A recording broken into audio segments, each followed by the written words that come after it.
Les amis, bonjour, j'espère que vous allez bien et que tout se passe pour le mieux pour vous. Officiel, Zinedine Zidane n'ira pas au PSG. Et Nasser El Khelaifi a donc parlé aux Parisiens, il a évoqué des choses, mais on va revenir sur un truc, c'est quand il dit qu'il n'a jamais contacté ni parlé avec Zidane, qu'en gros tout ça, limite presque c'était le fantasme des réseaux des gens.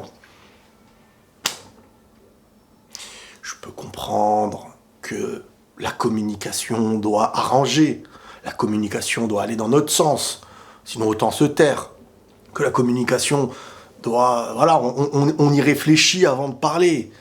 Mais à un moment donné, quand c'est pour annoncer des mensonges, quand c'est pour dire des trucs comme ça sert à rien. Ça sert à rien, autant laisser les gens croire ce qu'ils ont envie de croire. Honnêtement, le PSG, et surtout Nasser et le Qatar, étaient sur Zidane comme jamais.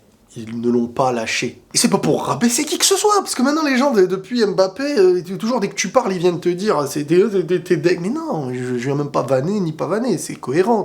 Tu peux prendre Zidane avec le projet et tout, c'est normal. Mais il faut pas mentir après. Faut pas dire on l'a pas contacté, truc, alors que c'est pas vrai. Vous savez, avant de rentrer encore dans ce sujet et analyser un petit peu tout ça, Galtier, Zidane qui se fait pas et tout, je vais revenir sur les gens comme moi, des fois, enfin, une fois mais pas deux, hein, je me ferai pas avoir deux fois. Vous avez des news, vous avez des infos, vous avez des sources, vous avez des choses comme ça et tout. Ah, il y a eu Riolo qui parlait à l'avance. Faut même plus parler publiquement. Faut même plus parler publiquement, faut pas dire ce qu'on te dit. Faut le garder pour soi. Parce que ça devient un jeu. Ah, je m'étais pris au jeu à certains moments, parce que malheureusement, les gens ne savent pas comment ça se passe. Parce que des fois, les choses peuvent changer en dernière minute, mais ce n'est pas le cas avec Zidane en tout cas, parce que des fois, t'es utilisé, ça arrange qu'une propagande parte dans ton sens, et que toi derrière, tu viennes médiatiquement et dire « Non, moi j'ai jamais parlé avec Zidane et tout ». Toutes les personnes que t'envoies au casse-pipe, ils se mangent après derrière. Faut pas se faire endormir.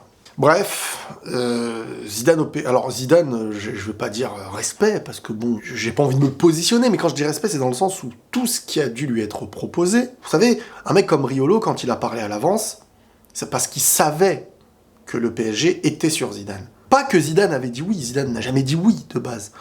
Mais il savait que le PSG était sur Zidane. Et quand les Qataris force comme ça, il y a des propositions qui sont presque impossibles à refuser. C'est pour ça que je me dis là, en voyant PSG avoir été jusqu'au bout pour Zidane, et Zidane au final qui n'y va pas, je me dis purée, le gars il sait vraiment ce qu'il veut.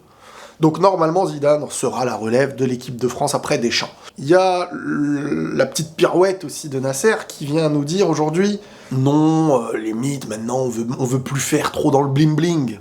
Ah, on veut être beaucoup plus dans... Moi, honnêtement, si je suis parisien, ça m'inquiète d'entendre des trucs comme ça. Parce que quand tu sais qu'il était sur Zidane jusqu'à très peu, que derrière ce discours est en train d'être mis en place, tu te dis ok. Donc, c'est parce que t'as raté Zidane que tu vas sur un autre coach, et t'es en train de dire que cet autre coach-là, c'était soi-disant ton projet, ta volonté, et qu'en fait, voilà, vous voulez plus être trop dans le bling-bling. Mais donc je me dis, alors ce que tu disais avant aussi, c'était un petit cinéma, ou c'est comment ?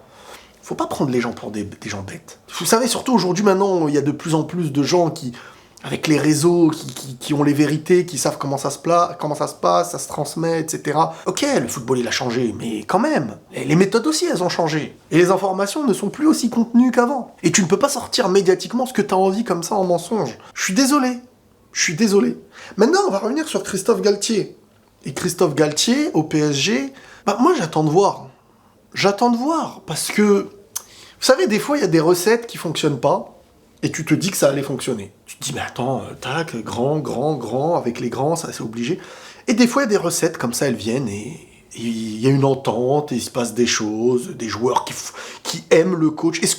Qui nous dit, peut-être que Messi, Neymar, Mbappé vont aimer Christophe Galtier, et qu'il va y avoir un lien, et que l'équipe va jouer, et qu'elle va se battre.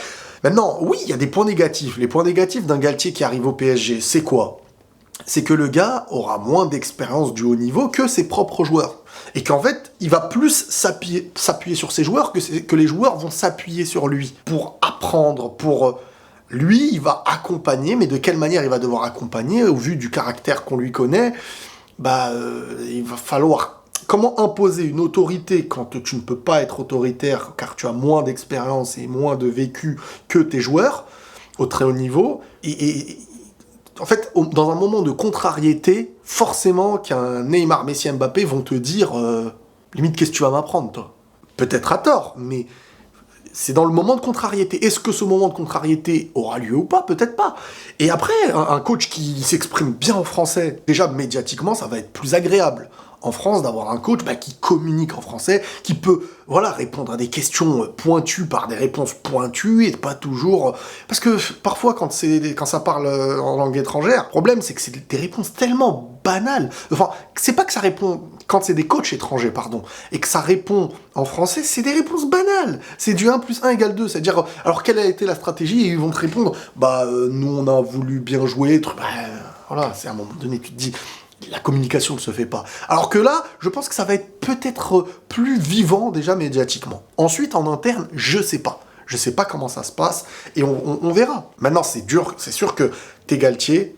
Si Neymar reste, parce que de ce que j'entends, Paris veut se séparer de Neymar et cherche un moyen. Maintenant, comment réussir si t'as Neymar, Messi, Mbappé en t'appelant Christophe Galtier, enfin être plus fort que l'adversaire, etc. C'est pas la question. C'est comment gérer ces joueurs-là. Qui tu fais sortir? Qui parfois tu mets sur le banc? Comment tu vas gérer ces joueurs-là? Et comment tu auras un poids devant Nasser si les joueurs se plaignent à Nasser, qui sont des joueurs presque au-dessus de tout le monde? Donc faut t'entendre avec tes leaders. Quand tu t'entends avec tes leaders, le problème c'est quand des fois tu t'entends avec un. Quand t'es au Barça c'est Messi, en Argentine c'est Messi, au Portugal Ronaldo, tu contraries pas ton élément clé. Quand on a 3 qui sont presque, je vais pas dire ingérable dans le sens où ils font n'importe quoi, mais ingérable dans le sens où faut pas être contre, faut être dans la même ligne. Mais dans la difficulté sur une saison, comment tu gères tout ça? Et ça va pas être facile. Ça va pas être facile, il y a plus de questionnements dans l'idée que ce sera négatif que de questionnements dans le positif. Mais ça peut être une bonne surprise parce que parfois les coachs commencent comme ça. Et il a montré certains bons visages dans certains domaines. On va pas dire que c'est pas vrai. Donc ce coach, maintenant, il va passer à une étape qui soit pourra le lancer, qui soit lui dira cet étage il est trop. Peut-être que cet étage lui permettra d'avoir l'expérience pour la suite aussi. C'est-à-dire qu'une année ça va être comme ça, mais après petit à petit il grandit. Chaque coach doit grandir d'une manière ou d'une autre. À un moment donné, il doit passer un palier. Mais bon, on verra. On verra, il n'a pas assez d'expérience en Ligue des Champions et tout, mais des fois c'est de la bonne surprise, il y a des fois des bonnes surprises qui arrivent. Le tout, c'est de se dire comment le gars, quand il n'a pas été un immense joueur digne de ceux qu'il va coacher, ou qu'il n'a pas un statut réellement digne des plus grands coachs que les gros clubs voudraient, comment, avec tout ce qui a échoué avant, lui, ça n'échouera pas. Déjà le fait qu'avec le directeur sportif, ou en tout cas avec Luis Campos, il y ait un lien sérieux, que c'est pas chacun de son côté, est-ce que ça va participer à une réussite? C'est possible. Moi, je mets pas une croix avant de voir. J'ai jamais été comme ça. Avec les coachs et tout, jamais. On verra. Ça va être intéressant à voir, en tout cas. Ça va être intéressant à voir. Vous savez, des fois dans la vie, ça se trouve Zidane, il serait venu, il aurait échoué, ça se trouve Galtier, il va arriver, il va réussir. Alors, les probabilités, quand je dis ça, ont l'air minimes, mais on ne sait pas au PSG ce qui peut se passer. Et comment va avancer ce club? C'est aussi ça le questionnement. Parce que c'est bien beau de dire dans la presse les nouveaux projets et compagnie, quand tu t'es battu pour Zidane, et que quand tu le fais pas, tu dis non mais ça fait partie de notre plan. Ça fait tâche. Parce que t'as pas l'air d'avoir en fait maîtrisé ce que tu dis dès le début. Tu te bases sur ce que tu n'as pas réussi à avoir pour dire derrière, en fin de compte, c'est normal qu'on fait ça. Parce qu'on n'a plus trop envie du bling-bling. C'est comme si tu voulais acheter Messi, Neymar, machin, truc, et derrière, quand ça se fait pas, tu dis, oui mais on veut pas de ça, parce que tu te dis, oula, le gars en fait, c'est plus de l'opportunisme médiatique qu'autre chose, là, ce qu'il est en train de faire. Dans la com et tout.